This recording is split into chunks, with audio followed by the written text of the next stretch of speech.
Este mensaje del pastor José Manuel Sierra subraya la importancia de permitir que Dios trabaje y transforme nuestras vidas, especialmente en las áreas del carácter, compromiso y capacidad.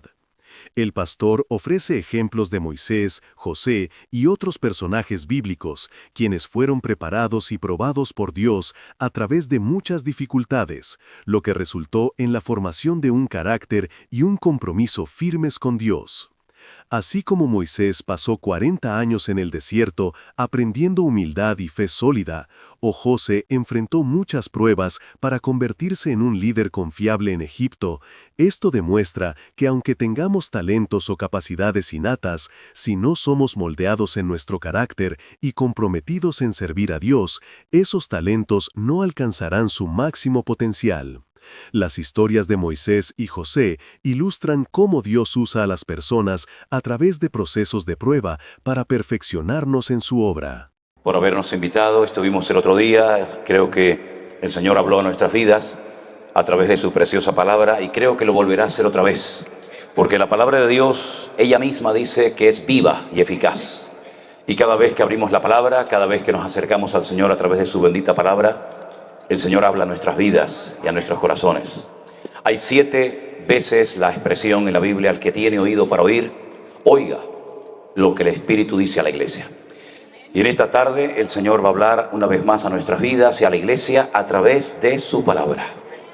Así es que pedimos en esta tarde que el Señor nos hable y nos ministre, y que lo que nos tenga que compartir nos lo comparta, lo que nos tenga que enseñar nos lo enseñe, y que nosotros seamos buena tierra y que estemos dispuestos a llevar la palabra del Señor a la práctica con todas las consecuencias. ¿Amén, hermanos? Muy bien. Hermanos queridos, el estudio más bien que quisiera compartir con ustedes en esta tarde viene a raíz de años de experiencia de trabajar con gente. Es muy complicado trabajar con gente. No es nada fácil. Y más en el campo o en el terreno espiritual. Nunca va a llover a gusto de todos, ¿verdad? Lo que a lo mejor enseñas, a algunos les va a venir muy bien porque van a decir: gloria a Dios, eso es lo que necesitábamos, que el Señor nos hablara, que nos enseñara. Pero puede ser que a lo mejor a otros, pues, no es que no les venga bien, sino que tal vez a lo mejor no están dispuestos a poner en práctica la palabra que el Señor nos ha compartido. Pero sea como sea, estoy plenamente convencido que si en esta tarde nuestra actitud es la correcta y estamos dispuestos a ser tratados por el Señor lo va a hacer. Miren, hermanos, cuando una persona nace de nuevo, cuando una persona recibe al Señor Jesucristo en su corazón como su Salvador personal, comienza una vida nueva. Pero eso no significa de que ya hayamos sido transformados en cuanto al aspecto del carácter. Vamos a plasmar, vamos a manifestar en nuestra relación con Dios nuestra personalidad, nuestra forma de ser. Y eso es un arma de doble filo, porque en todos y en cada uno de nosotros hay áreas de nuestra vida, hay cosas de nuestra vida que en las manos del Señor pueden ser de tremenda utilidad y beneficio para la obra. Pero hay otras muchas cosas a las cuales tal vez nos hemos acostumbrado, que creemos que podemos seguir haciéndolas en nuestra nueva vida en Cristo y se pueden volver en nuestra contra. El estudio de esta tarde, si tuviéramos que ponerle un título o recordarlo por un tema, yo lo titularía las 3 Cs. Y esas 3 Cs corresponden a la palabra carácter, compromiso y capacidad. ¿Lo podemos decir juntos? La primera sería carácter, la segunda, compromiso, y la tercera, capacidad.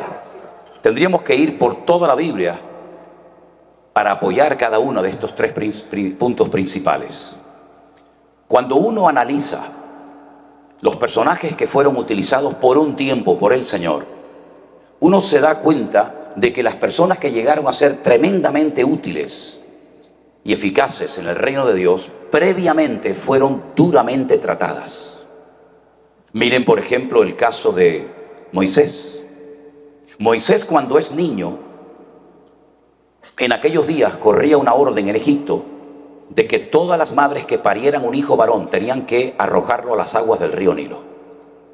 Era un decreto real, nadie se podía escapar. Un niño en el momento en el que nacía, las parteras o la propia madre o un pariente cercano tenía que coger y arrojarlo a las aguas.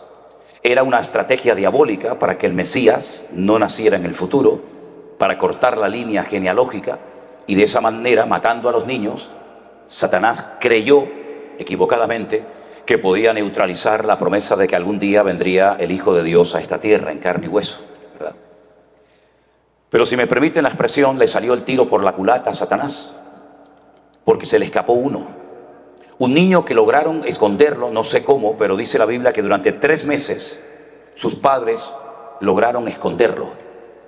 La Biblia dice que cuando era un niño muy pequeñito, prácticamente de días, la versión Reina Valera dice que lo vieron un niño bonito, hermoso.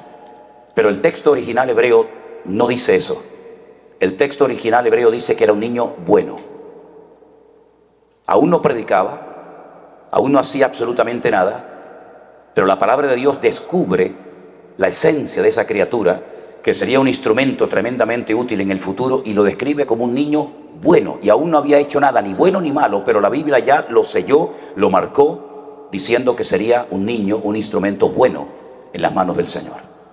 A los 3 meses lo ponen en una pequeña canasta y lo ponen en las aguas del río Nilo, y su hermana, que es mayor que él, eran 3 hermanos, Aarón, Miriam y Moisés, dice que durante probablemente horas o algún tiempo estuvo viendo cómo esa especie de arca, esa especie de canasto pequeñito, ¿verdad?, flotaba, y ella estaba esperando y esperando a ver qué pasaba con el destino de su hermanito recién nacido.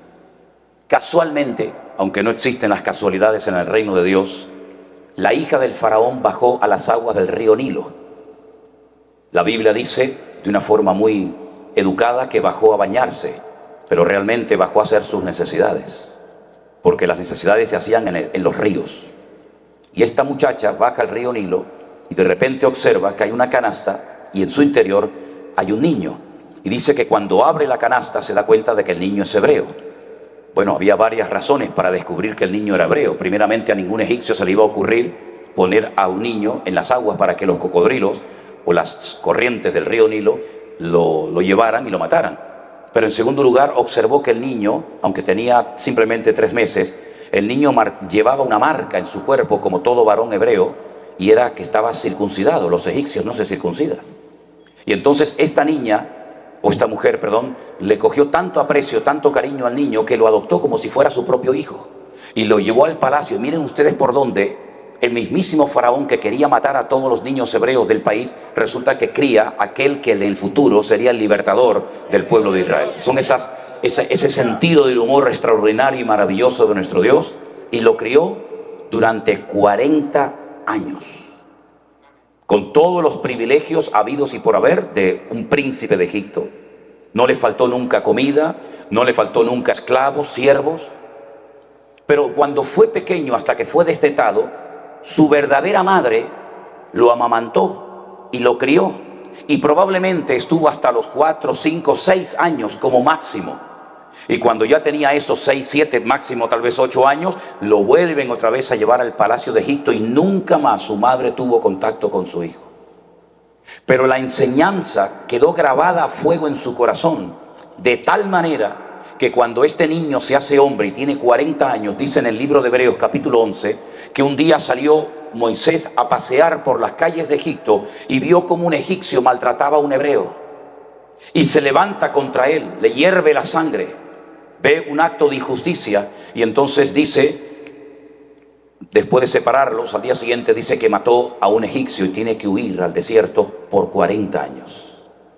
Pasó de estar en la cresta de la ola, de tener todos los placeres habidos y por haber cubiertos, a convertirse en pastor de ovejas, que ni siquiera son suyas, sino de un señor llamado Jetro, que con el paso del tiempo se convertiría en su suegro.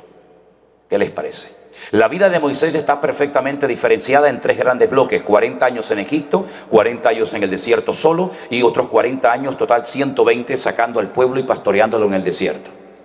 En esos 40 años Dios lo trató de tal manera que cuando un día el Señor se le aparece y le habla a través de una zarza que arde y no se consume, Él se acerca a esa zarza y el Señor lo llama, el Señor lo comisiona, el Señor le dice que tiene que volver a Egipto para sacar a su pueblo de la esclavitud y llevarlo rumbo a la tierra prometida. Y entonces comienzan a suceder cosas muy interesantes, porque él dice que le dijo al Señor: ¿y quién soy yo?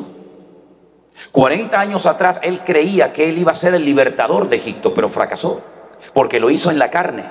Y cuando alguien se adelanta al plan de Dios, a la agenda de Dios, y cree que puede actuar unilateralmente sin el respaldo de Dios, sin el llamado de Dios, se equivoca rotundamente. Tenía que ser tratado antes de poder ser usado.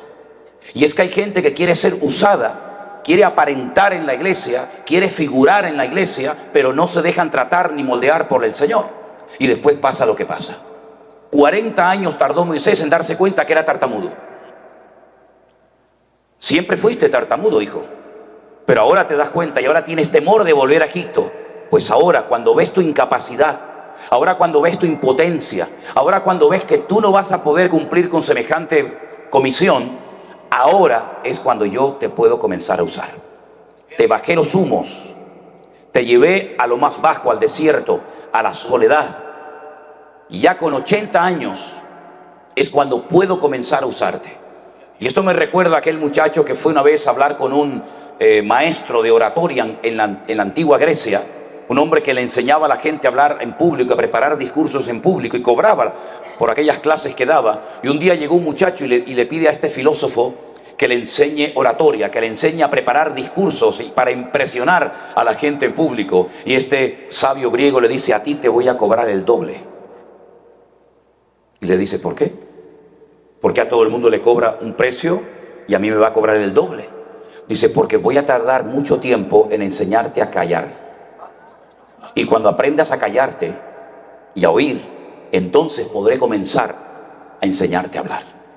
¿No dice Santiago en su epístola: todo hombre sea tardo para hablar y pronto para oír?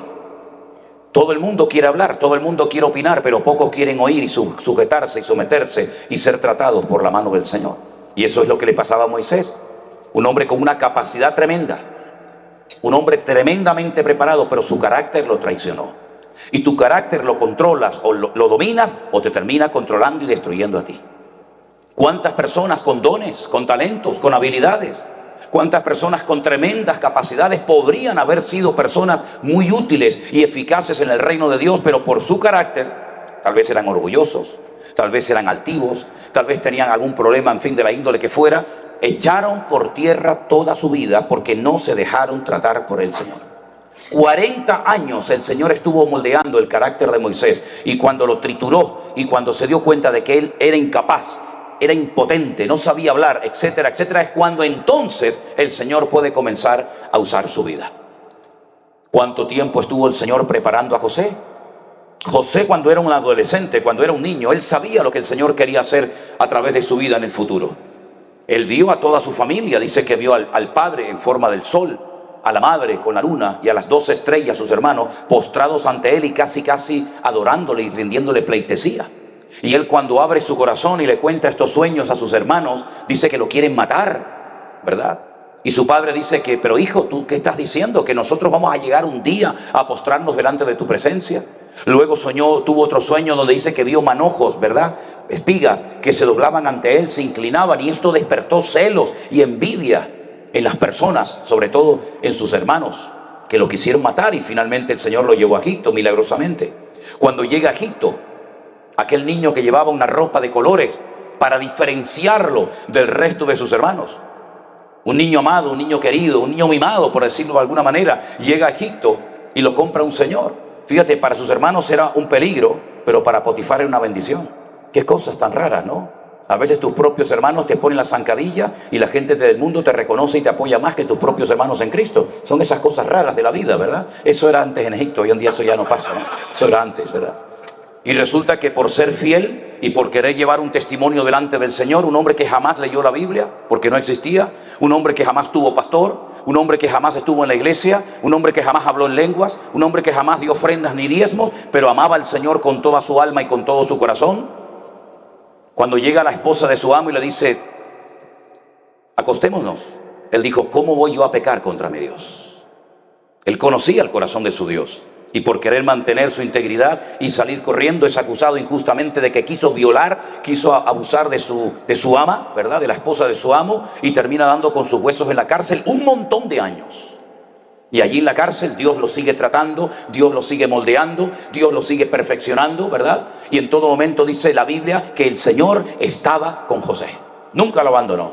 Aunque las circunstancias externas parecieran que lo había abandonado, que era el más desgraciado de la tierra, era todo lo contrario. Estaba siendo tratado por el Señor en su carácter, en todas las áreas de su vida, hasta que a los 30 años alguien se acuerda que él había interpretado un sueño cuando estuvo en la cárcel y le habla al faraón de él. Curioso, ¿verdad? El día que salió de la cárcel el panadero y el copero, José le dice a uno de ellos: acuérdate de mí. Y pasaron años y nunca se acordó. Qué diferente aquel que dijo: acuérdate de mí. Y el Señor le dijo: hoy estarás conmigo en el paraíso. Es que cuando confías en el hombre te puedes llevar tremendas desilusiones, pero cuando confías en Dios, el Señor nunca se olvida de sus hijos. Aleluya. Y a los 30 años, exactamente la misma edad en la que el Señor Jesucristo comenzó su ministerio, el Señor lo levantó. Pero casi desde su adolescencia, él sabía que el Señor quería usar su vida, pero primeramente, antes de ser usado, hay que ser tratado. Algunos piensan que, por ejemplo, cuando el apóstol Pablo se convirtió, ya al día siguiente era el famoso apóstol Pablo. En absoluto. 15 años se fue al desierto solo y allí fue tratado. Allí el Señor rompió sus prejuicios religiosos. Allí el Señor le enseñó el evangelio que predicaba, porque él decía: yo el evangelio que predico ni lo recibí, ni me lo enseñó ningún hombre, sino vino por revelación del Señor. 15 años solo tratado en el desierto, hasta que un tal Bernabé se acuerda de aquel joven judío de Saulo de Tarso, y va a buscarlo y lo lleva a la iglesia. Y 15 años después todavía los cristianos tienen miedo de acercarse a él, porque creen equivocadamente que está fingiendo ser cristiano. Qué tremendo, tuvo que ser aquel cambio. Exactamente lo mismo ocurrió en David. David era el más pequeño de toda la familia, era el 8º hijo. En Israel, cuando un padre tiene 7 hijos, es el hombre más dichoso de la tierra, porque el 7 es el número perfecto. Pero vino un 8º y rompió la perfección.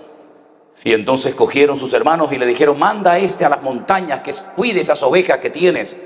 Y dice la Biblia que allí se jugó la vida delante de leones, delante de osos, para defender a las ovejas de su padre.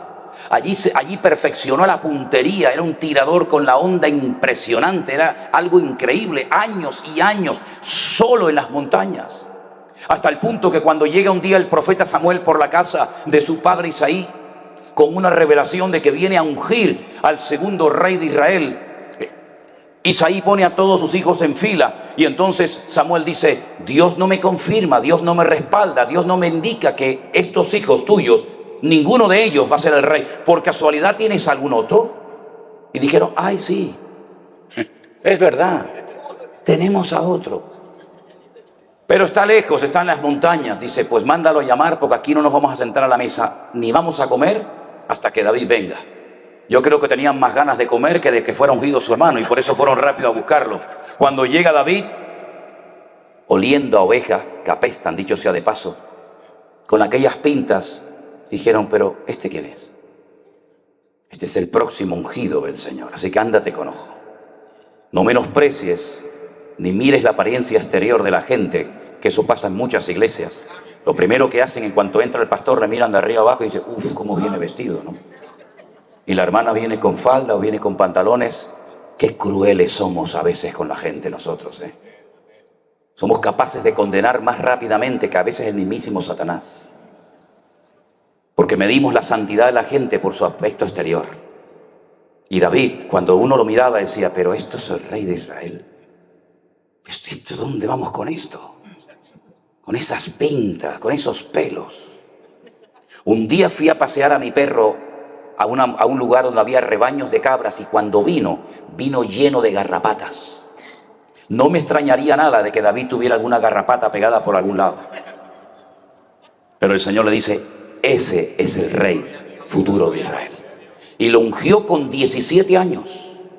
Y hasta los 30 años el Señor no lo sube al trono de Israel, y llega a ser el dulce cantor de Israel, el hombre más cerca del corazón de Dios que jamás ha pisado el planeta Tierra. ¿Qué te parece? tantos años tratado, perseguido, mal interpretado, cuando llega al campamento donde están sus hermanos mayores, a partir de los 21 años, los jóvenes tenían que ir a la guerra, tenían que enrolarse en el ejército del rey Saúl. Él aún ni tenía 21 años, es el más pequeño, recuerden.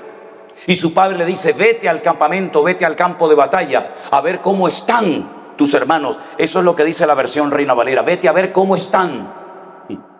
¿Saben cómo se pregunta en hebreo cómo estás?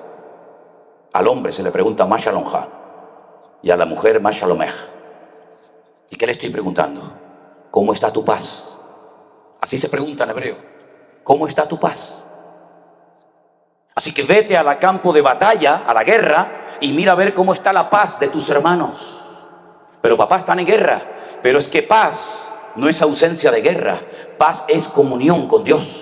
Tú puedes estar en el campo de batalla, o puedes estar en la cárcel, o puedes estar donde quieras, pero si tu alma está alineada, en sintonía con el Señor, caerán a tu lado 1000, 10.000 a tu diestra, mas a ti no llegará, porque tú guardarás en completa paz aquel cuyo pensamiento en ti persevera.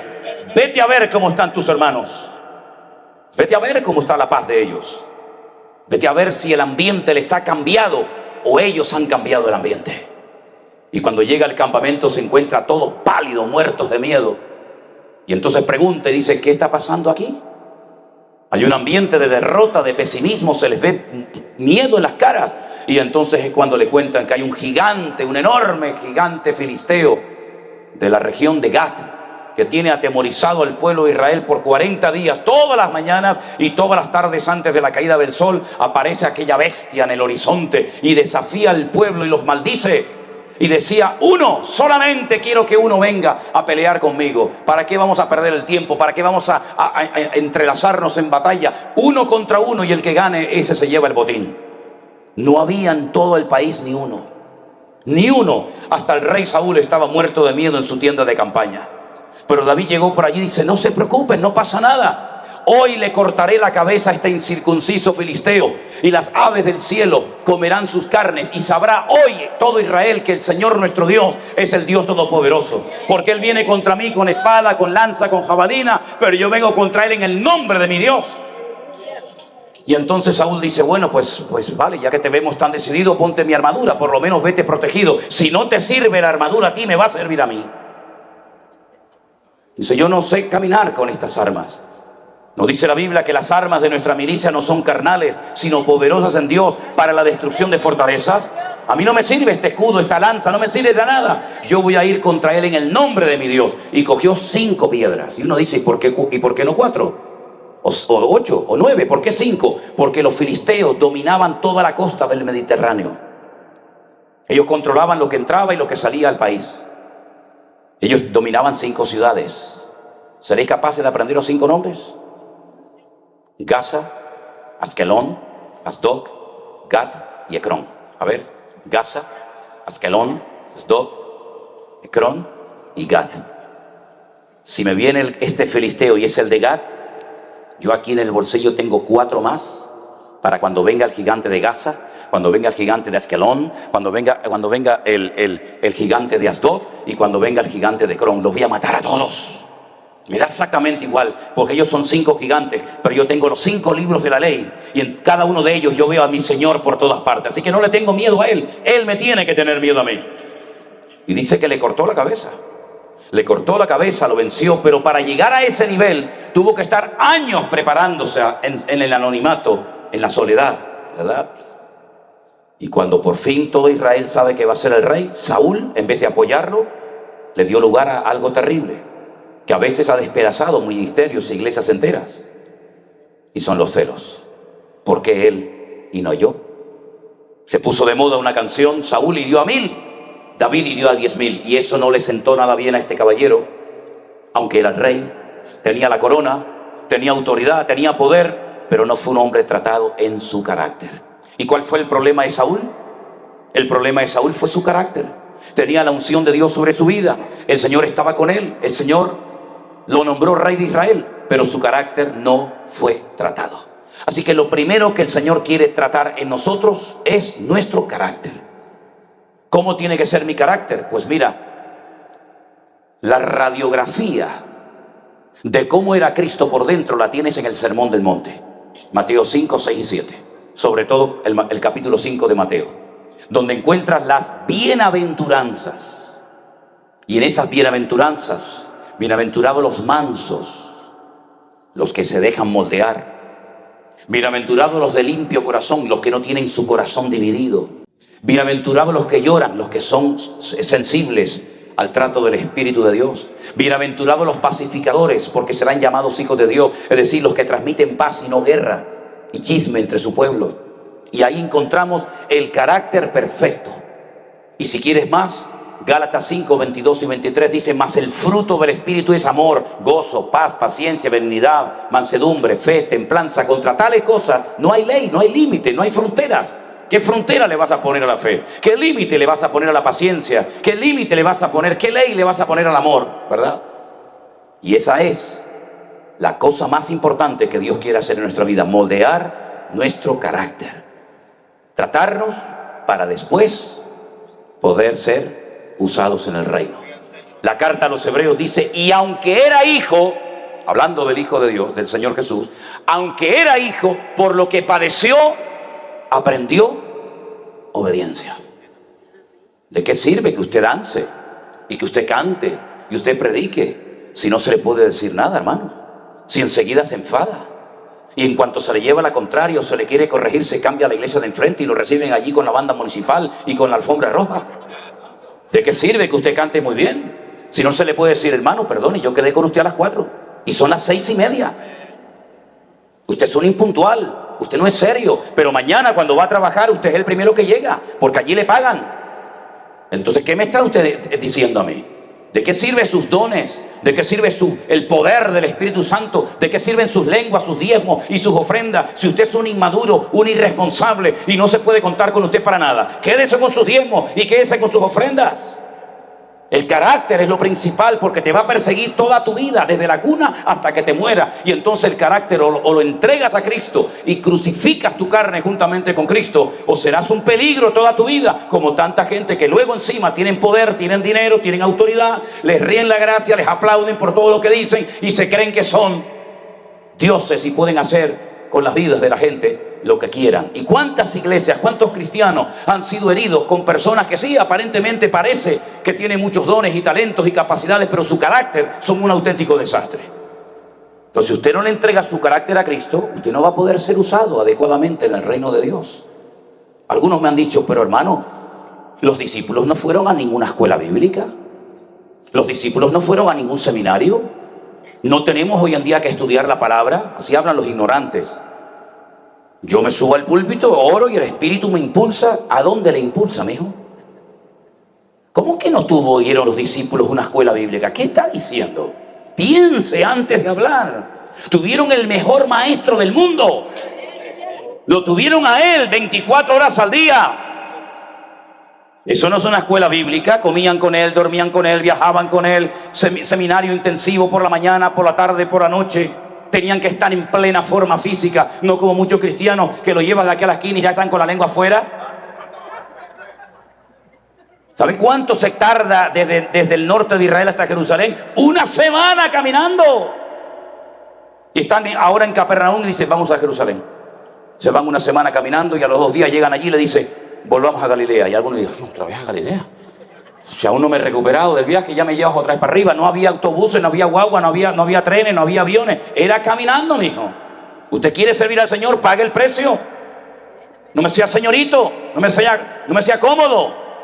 Y para arriba, para abajo. Y en aquellos tiempos no se comía como aquí en América, que están todo el día picoteando y todo el día comiendo. No, eso no. Allí en la época bíblica, si se podía, se comía 2 veces al día, por la mañana y con la caída del sol, y no había más. Y no se comía como comen hoy en día la gente, ¿verdad? Sino se comía para subsistir y nada más. Y se oraba por el pan nuestro de cada día. Y hoy dormíamos en el campo, mañana en una playa, mañana en una casa, pasado en donde fuera. Que no tuvieron una escuela bíblica los discípulos, la mejor escuela del mundo. Ya me hubiera a mí gustado estar 3 años de noche y de día viajando con el Señor. Y a veces les decía: muy bien, Pedro, muy bien, chico, bienaventurado. Y ahí sacaba las plumas del pavo real, ¿no? Pero al día siguiente decía: apártate de mí, Satanás, porque no pones tu mirada. en las cosas de Dios, sino en la de los hombres, y le arrancó todas las plumas del pavo real de cuajo. Así era el maestro, le decía, vayan a la aldea y prepárenme la casa donde voy a comer. Vayan allí, cojan aquel burro y me lo traen. Prepárenme la barca que esta noche viajamos y al día siguiente vamos al otro lado del lago. Los tenía todo el día activos. Los formó, los preparó, los entrenó. Les enseñó a orar, les enseñó a soportarse. Fíjate, cuando tú miras el grupo de discípulos, tú dices, vamos a ver, religiosos no había ninguno, porque los religiosos no sirven para nada. Los religiosos en las iglesias nada más crean problemas, porque están todo el día mirando la paja ajena, pero nunca se miran a ellos. Los religiosos en la iglesia son un peligro, porque ni comen ni dejan comer. Los religiosos son los que dicen, ay pastor, y ay hermana, esos no valen para nada, eso es solamente figurar. Jesús no cogió ni a un religioso, no tenía ni un fariseo, ni un escriba, ni un saduceo, ni uno. ¿A quién cogió? A un recaudador de impuestos.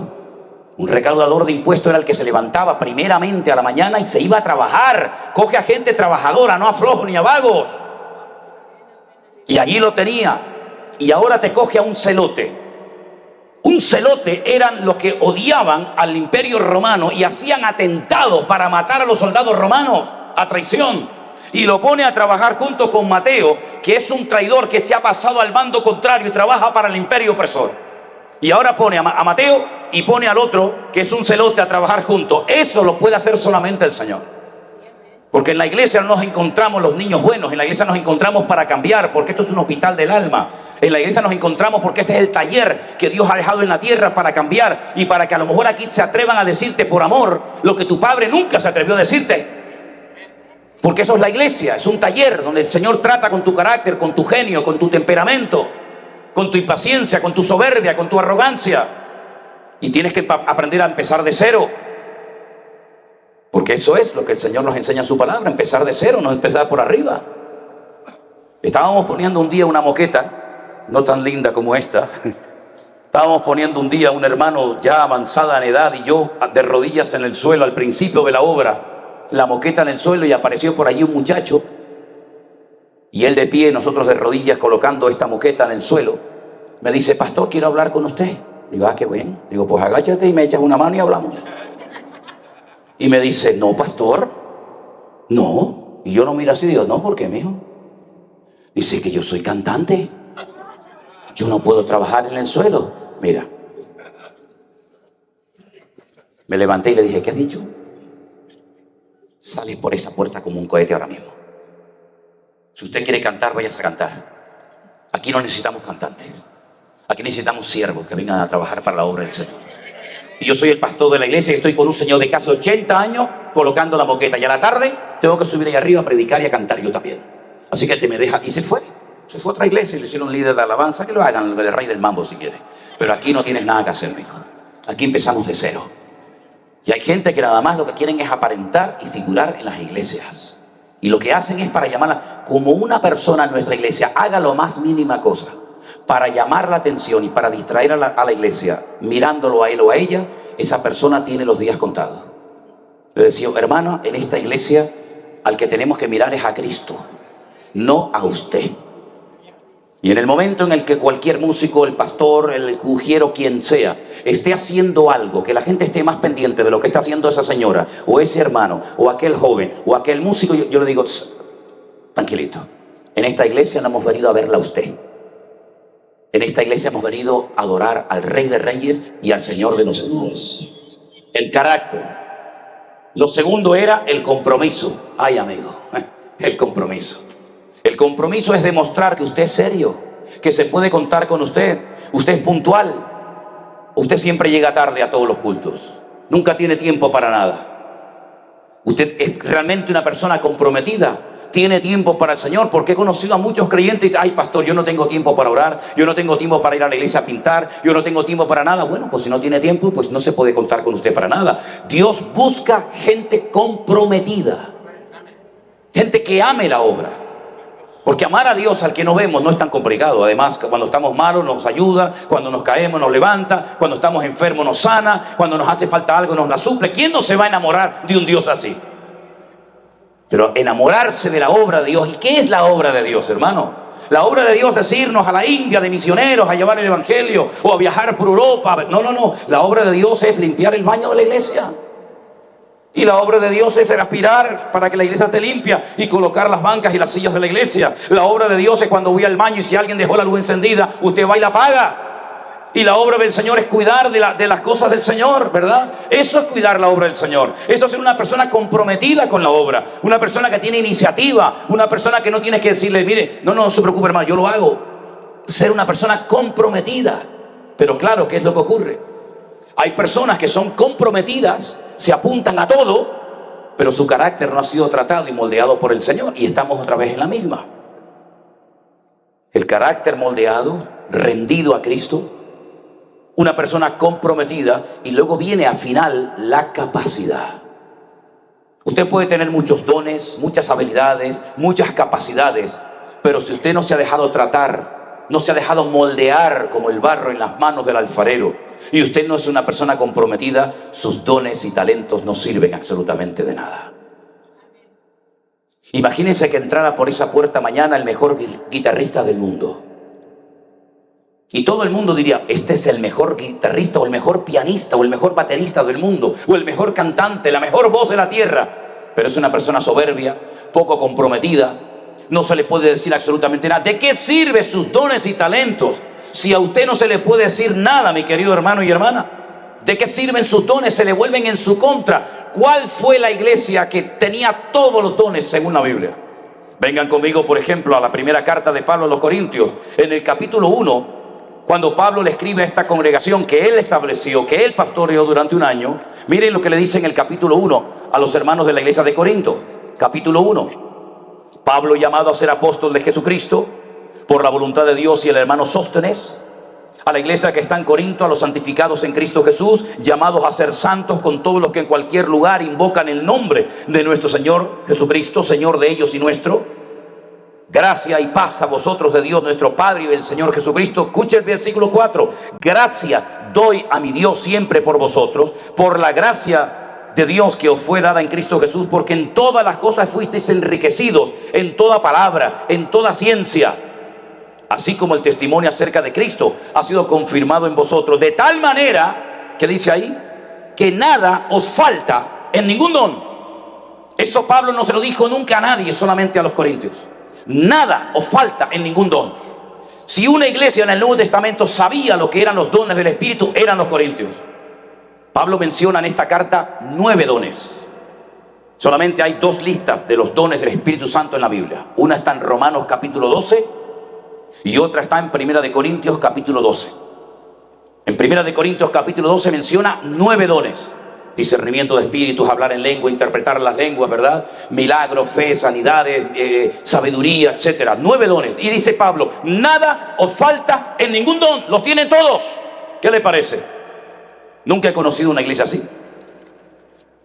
Pero miren lo que le dice en el capítulo 3. A los mismos, la misma iglesia. De manera que yo, hermanos, no pude hablaros como a espirituales. Vamos a ver qué dice el versículo 1. Versículo 1. Versículo 7, nada os falta en ningún don. Que dice Primera de Corintios capítulo 3 verso 1, no pude hablaros como a espirituales, sino como a carnales, como a niños en Cristo. Parece como que algo no casa aquí, ¿no? Por un lado, nada os falta en ningún don, pero por otro lado, ustedes son unos niños, son unos carnales. Os di a beber leche y no vianda porque aún no erais capaces ni sois capaces todavía, porque sois carnales. ¿Cómo sabía Pablo que esta iglesia era una iglesia de gente carnal? Bueno, porque lo dice aquí. Porque habiendo entre vosotros celos, contiendas, disensiones, no sois carnales y andáis como hombres. Luego una persona puede hablar en lenguas y ser un carnal. Una persona puede tener dones del Espíritu Santo y ser un celoso, un envidioso, un niño, un inmaduro. Y entonces Pablo dice que esto no puede ser así. ¿No había en la iglesia de Corinto problemas de inmoralidad? ¿Sí o no? Pablo tiene que decir, juntar a ese perverso y echarlo de entre vosotros, entregárselo a Satanás. Si quiere vivir como un hijo del diablo, que se vaya con el diablo. Pero en la iglesia no. No había en la iglesia gente que decía, no, yo voy al culto cuando predique Pablo. Pero si me entero que viene otro predicador, como por ejemplo Cefas o Apolo, ese día no voy porque a mí el que me gusta es el otro. Y Pablo dice, ¿pero qué están diciendo, hermanos? ¿Pero quién soy yo? ¿Quién es Apolo? Somos servidores. Yo planté, Apolo regó, pero en definitiva el crecimiento quien lo ha dado es el Señor. ¿Cómo que hay celos y envidia? ¿No había en la iglesia de Corinto gente que se emborrachaba en la Santa Cena? ¿No había en la iglesia de Corinto gente que estaba enferma, débil, y algunos habían muerto por tomar indignamente la mesa, el pan y el vino del Señor? Pero si es que en el capítulo 1 me dice que no les faltaba nada, ningún don. Pero es que los dones no hacen espirituales a la gente. Los dones son para capacitarte para la obra del ministerio. Lo que te hace maduro es el fruto del Espíritu. Y el fruto del Espíritu lleva un tiempo. El don es instantáneo, lo tienes o no lo tienes. Pero el carácter, la santificación, el cambio interior lleva años. Y no es que el Señor tarde años en cambiarnos, sino que muchas veces la obra va más lenta, no por culpa de Él, sino por culpa nuestra, porque no le dejamos al Señor tratarnos como a Él le hubiera gustado que nos tratara. No había gente que viajó con Pablo, que predicaron con Pablo, que fueron con el apóstol Pablo por Europa y por distintas partes del mundo. Y cuando llegó el momento del encarcelamiento del apóstol Pablo, le causaron grandes quebraderos de cabeza, como por ejemplo Alejandro el Calderero y Demas, un hombre que viajó durante años con Pablo como uno más en su equipo ministerial. Y dice, Demas me ha desamparado amando a este mundo. Luego, los dones no hacen a una persona espiritual. Los dones son como las herramientas. Imagínense un médico, tiene la carrera, tiene el título, sabe perfectamente operar, sabe dónde hay que cortar, dónde no hay que cortar, lo sabe todo, lo ha aprendido, lo ha memorizado, tiene miles de horas de práctica en operaciones, pero a lo mejor como persona es un desastre, es un adúltero, es un mujeriego, es un borracho, sabe Dios lo que es. Exactamente puede llegar a ocurrir igual con un hijo de Dios. Una persona usada dice, madre mía, ¿cómo habla este hombre? ¿Cómo predica esta hermana? ¿O cómo canta el otro? Sí, pero míralo dentro de media hora cuando sale de la iglesia. Míralo en su casa. Pregúntale a la mujer cómo es. Porque en la iglesia podemos ser un ángel y en la casa un demonio. ¿O no? Y en la iglesia aquí no hay palabras feas, no hay un mal ambiente y todo está muy bonito. Pero es que la vida cristiana no se vive aquí adentro. La vida cristiana se vive allá afuera y ustedes viven en Sodoma y Gomorra, ¿eh? Porque esta ciudad, ¿qué es? Esta es Sodoma y Gomorra. Y ustedes viven en Sodoma y Gomorra. Ganarán dinero, pero esto es Sodoma y Gomorra. Y tendrás un buen coche, pero esto es Sodoma y Gomorra. Y vestirás muy bien y tendrás coches y casas, lo que te dé la gana. Pero no te olvides que espiritualmente esta ciudad es Sodoma y Gomorra. Y como ustedes se dejen atrapar por el sistema de esta ciudad, ustedes nunca van a ser luz. Al diablo no le molesta que nosotros cantemos de la puerta para adentro. Al diablo no le importa.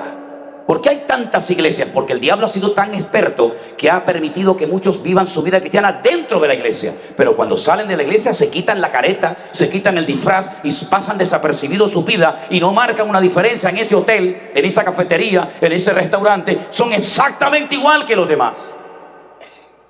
Miran, sus ojos tienen adulterio por todos lados. Sus lenguas no han sido sanadas por el Espíritu de Dios.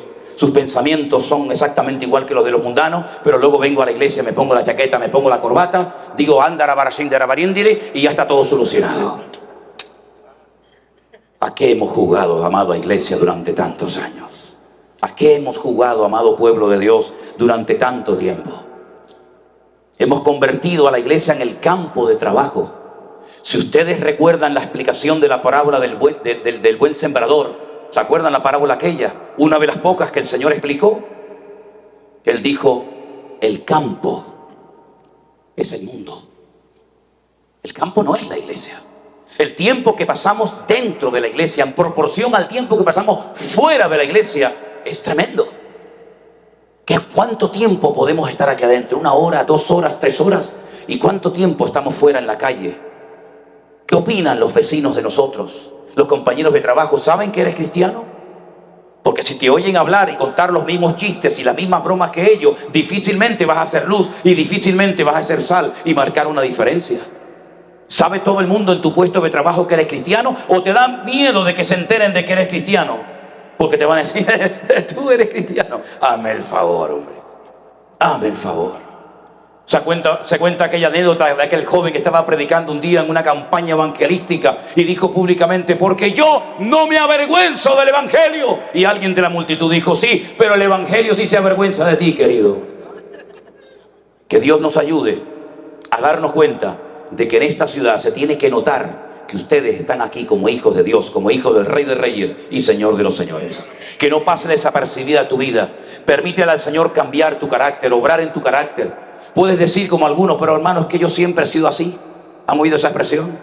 Mi padre era así, mi abuelo era así, todos en la familia hemos sido así y siempre hemos actuado de esta manera. Siempre hemos sido machistas, siempre hemos sido orgullosos, siempre hemos sido avaros, siempre hemos sido así. Pues ya va siendo hora de que deje de ser así. Porque usted no tiene que parecerse ni a su padre, ni a su abuelo, ni a su tatarabuelo. Usted se tiene que parecer a Cristo. Y la imagen de Cristo tiene que ser una realidad en su vida. A Él se tiene que parecer. Bendito sea nuestro Dios. Carácter, compromiso y capacidad. Las capacidades las dará el Señor, no se preocupe. Usted nunca diga que no a nada. Nunca diga: ay, no, a la otra. No. Señor, si tú me llamas, si tú me das esta oportunidad de servirte, yo no sé cómo, pero tú me vas a capacitar y tú me vas a ayudar. Y quiero confesarles que cuando yo estaba sentado en la primera fila de la iglesia, cuando yo era joven recién convertido, el pastor un día me dijo: me gustaría que esta tarde en el culto cantaras un especial, cantaras una canción. Y le dije: sí, pastor, yo esta tarde canto. No aparecí al culto. No aparecí. Al domingo siguiente el pastor me dice: hermano, ¿puedes cantar esta tarde una alabanza durante la ofrenda, en un momento del culto? Digo: sí. No aparecí. Al cuarto domingo, porque me daba una vergüenza tremenda cantar en público, huí siempre toda mi vida de las reuniones donde había mucha gente. No quería ni que la gente notara que yo había llegado. Y miren el Señor lo que me ha hecho. ¿No quiere sopa? Pues 2 tazas le va a comer. Y me dijo el pastor: llevo 4 domingos esperando que usted cante una canción en la iglesia. ¿Usted va en serio o me va a hacer perder a mí el tiempo? Le dije: no, hermano, yo lo intentaré hacer. Porque el diablo me metió una mentira en la cabeza, que si yo tocaba la guitarra no podía cantar. Porque o hacía una cosa o hacía otra. Porque me dijeron que los hombres, lo cual es mentira, que los hombres no somos capaces de hacer 2 cosas al mismo tiempo. Y yo soy capaz de hacer 40 cosas al mismo tiempo. Pero yo creía la mentira de que los hombres no somos capaces de hacer 2 cosas al mismo tiempo y que las mujeres son capaces de dar el biberón, darle al niño. Y yo dije: sí, pues se van a enterar las mujeres, van a ver cómo yo voy a ser capaz. Queridos hermanos, no le digamos nunca no al Señor. Dios nos va a capacitar. Y cada día aprendemos, cometeremos errores, pero queremos aprender, queremos que el Señor nos enseñe, ¿verdad? No le digamos no nunca al Señor, pero sobre todas las cosas, ore cada día, oremos cada día, para que el Señor nos ayude a cambiar. ¿Saben cuál fue mi talón? ¿Saben lo que es el talón de Aquiles, no? ¿Saben cuál fue mi talón de Aquiles, mi debilidad, mi punto débil toda la vida? ¿Saben cuál fue? El desánimo. No puede ser. Sí, hermano. A mí me entraban unos desánimos así de repente, una tristeza. Yo decía: el lunes era el peor día de mi vida. Dicen que el lunes es el peor día de los pastores, porque es cuando tienes el culto, y si no vino aquella familia que tú querías que estuviera, o el mensaje no crees que te salió bien, o alguien te dijo no sé qué, o te hizo no sé qué comentario, o te dicen: mira, hermano, aún no podemos pagar el alquiler porque no ha entrado suficiente dinero. Uno está siempre... Yo estaba hundido todos los lunes, sin ganas de predicar, sin ganas de hablar con nadie, una depresión, una tristeza que me decían: ¿qué te pasa? Y no sabía ni qué explicar. Era como una cosa por dentro, una tristeza, una congoja, una desgana. Decir: yo estoy harto, ya me quiero dedicar a otra cosa. ¿Qué estoy haciendo yo aquí? Años de mi vida estuve así. Años. Hasta que un día me rebelé y dije: estoy harto de estar así siempre, Señor. Y el Señor me tiene tan activo que no me deja tiempo ni para desanimarme. Se puede superar cualquier cosa siempre y cuando le pidamos al Señor que nos ayude. No depende de Él, depende de todos y de cada uno de nosotros. ¿Cuántos dicen amén? Cierra tus ojos, querido hermano, ahí donde estás en esta tarde. Y vamos a pedirle a nuestro Dios, a nuestro Padre Celestial, que nos ayude en nuestro carácter, a ser personas comprometidas. Y que las capacidades que Él nos quiera dar, aquí estamos dispuestos a servirle en lo que Él quiera y como Él quiera. Aleluya. Aleluya. Gracias, Dios. Esa. Gloria a Dios. Dale gracias al Señor porque hoy el Señor ha traído esta palabra a nuestras vidas. Y queremos pedirte, Señor, cámbianos, moldéanos. Queremos ser como el barro en las manos del alfarero. Perdónanos, Señor, por las veces que no hemos sido buenos cristianos, buenos esposos, buenos maridos, buenos padres, buenos hijos de Dios. Límpianos, Señor, con tu preciosa sangre. Renueva y transforma nuestras vidas para que cada día la imagen de Cristo se vaya manifestando y notando más en nosotros. Sana nuestra boca, nuestros ojos, nuestros oídos, nuestro corazón, Señor.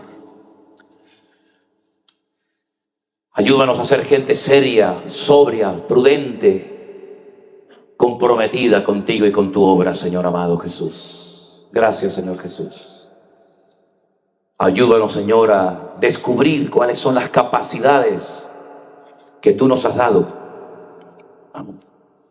para servirte con eficacia en tu reino y en tu obra, Señor.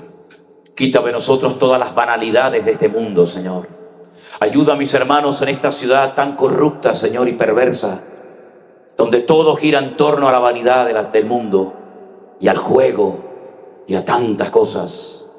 Guárdales del maligno, Señor.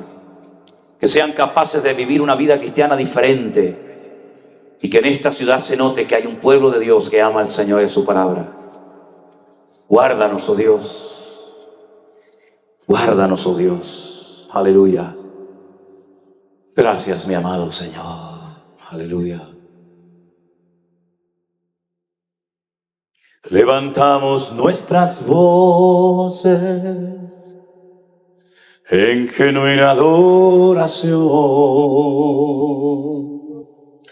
Nos gozamos hoy aquí, adorando a nuestro Dios. Bendeciré tu nombre eternamente y para siempre. De suprema alabanza eres digno, mi Señor. Una vez más. Levantamos nuestras voces, aleluya, en genuina adoración. Nos gozamos hoy aquí, adorando a nuestro Dios. Bendeciré tu nombre eternamente y para siempre. De suprema alabanza eres digno, mi Señor. Roca mía y salvación.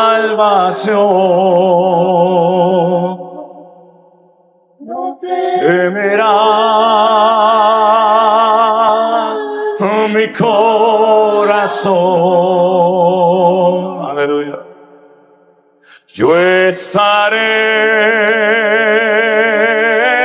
siempre confiado en mi Salvador.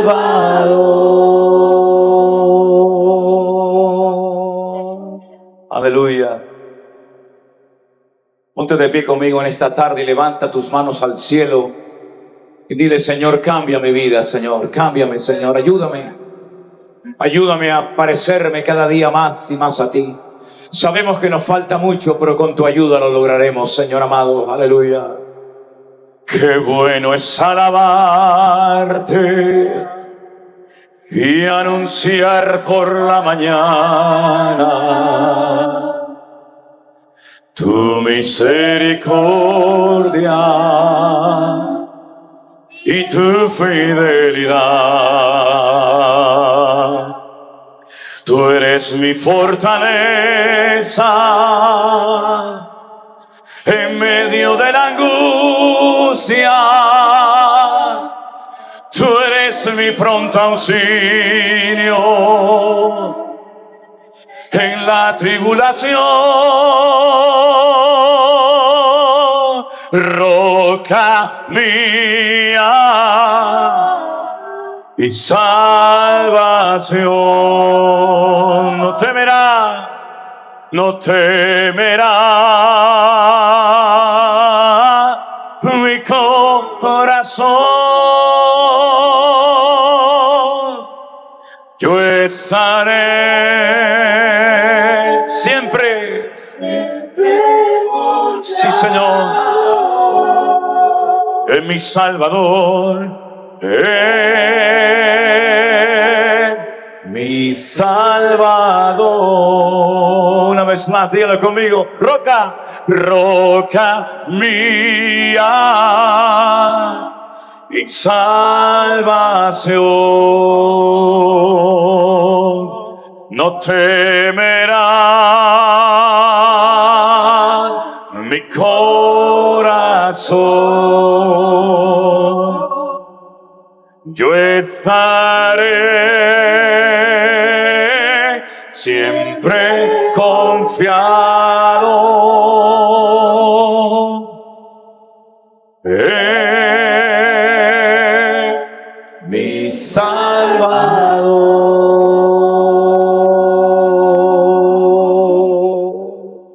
Aleluya. Fuerte ese aplauso a nuestro Dios. Toda la gloria sea para Él. Aleluya. Hermanos queridos, ha sido una bendición tremenda el haber podido estar con ustedes durante estos días aquí en esta ciudad. Nos vamos muy bendecidos, muy contentos de haber podido conocer a tantos y a tantos hermanos que seguramente ustedes durante algún tiempo nos habían visto a nosotros, pero nosotros les hemos conocido aquí en esta ciudad. Estamos muy contentos de estos días que hemos pasado. Salimos muy bendecidos. Y mañana, Dios mediante, nos dirigimos a la ciudad de San Francisco, donde allí nos esperan también otros hermanos, y allí estaremos con ellos unos cuantos días. Creo que también hay cenas y reuniones especiales y todo eso. Otro montón de fotos más, en fin, más. Y después bajaremos o iremos a la ciudad de Los Ángeles, donde también hay un grupo de hermanos y un pastor llamado José Arenas, que nos está esperando en su iglesia. Allí grabaremos en el canal de televisión que él tiene algunos devocionales, y si tengo tiempo, porque no he tenido tiempo de hacer un pastor online desde que hemos llegado. Y después de ahí viajaremos a New Jersey, donde estaremos también unos cuantos días, y después más o menos por el día 20 y tanto de junio, 21, 22 de junio, 20 de junio, llegaremos otra vez a casa esperando el nacimiento de nuestro primer nieto. Así es que Dios les bendiga, sigan orando por nosotros. Estamos muy contentos y muy agradecidos por el trato, ha sido excelente. Les llevamos a ustedes en nuestros corazones y solamente les pido un último favor: no dejen de orar por nosotros. Lo necesitamos, es el mejor favor que pueden hacer por nosotros. Y nos vamos muy impactados, Elena y yo, ¿verdad?, por el esfuerzo que han hecho hermanos de horas y horas y horas de coche para poder estar en este lugar. Y además, sabiendo que, por ejemplo, los hermanos que vienen de tan lejos de Texas se van mañana también a Los Ángeles para echar allí una mano. Realmente increíble. De verdad, hermanos, muy contentos, y gracias al pastor por habernos permitido reunirnos en su congregación. Que Dios le bendiga, pastor, que Dios le guarde, le dé crecimiento a su obra, a su ministerio, y que sigamos siempre unidos, dándole toda la gloria y la honra a nuestro Dios. Dios les bendiga, mis queridos hermanos. Bendiciones.